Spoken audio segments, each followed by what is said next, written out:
ত্রয়োদশ জাতীয় সংসদ নির্বাচন ও সম্ভাব্য নতুন সরকার দুইটিকেই সরাসরি অস্বীকার করছে আওয়ামী লীগ।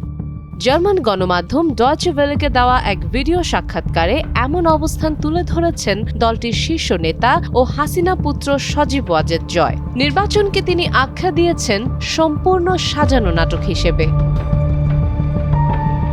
সাক্ষাৎকারে জয় বলেন, অর্ধেক রাজনৈতিক শক্তিকে প্রশাসনিক ও রাজনৈতিকভাবে বাইরে রেখে কোনো নির্বাচন গ্রহণযোগ্য হতে পারে না। ভোটের আগের রাত থেকেই কেন্দ্র দখল, সহিংসতা এবং ভোটারদের ভোট আগে থেকেই দেওয়া হয়ে যাওয়ার অভিযোগ তুলে তিনি দাবি করেন, এটি জনগণের প্রতিনিধিত্বমূলক নির্বাচন নয়। ফলে এই নির্বাচনের মাধ্যমে গঠিত সরকারও বৈধ হতে পারে না।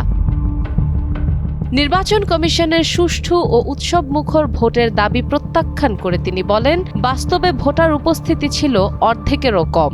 অতীতে নির্বাচনের সঙ্গে তুলনা টেনে তিনি উল্লেখ করেন, আগে কোনো দল স্বেচ্ছায় বয়কট করেছিল, কিন্তু এবার অনেক দলকে কার্যত নিষ্ক্রিয় করে রাখা হয়েছে। গ্রেফতার, মামলা ও প্রচারণায় বাধার অভিযোগও তোলেন তিনি।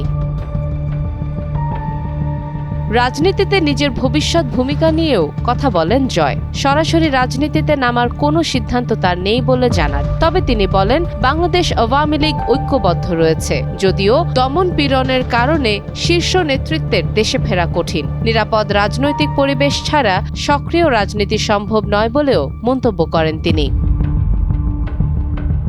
পলাতক স্বৈরাচার প্রধানমন্ত্রী শেখ হাসিনা প্রসঙ্গে জয় জানান, তিনি হয়তো আর সক্রিয় রাজনীতিতে ফিরবেন না। এটি তার ব্যক্তিগত সিদ্ধান্ত।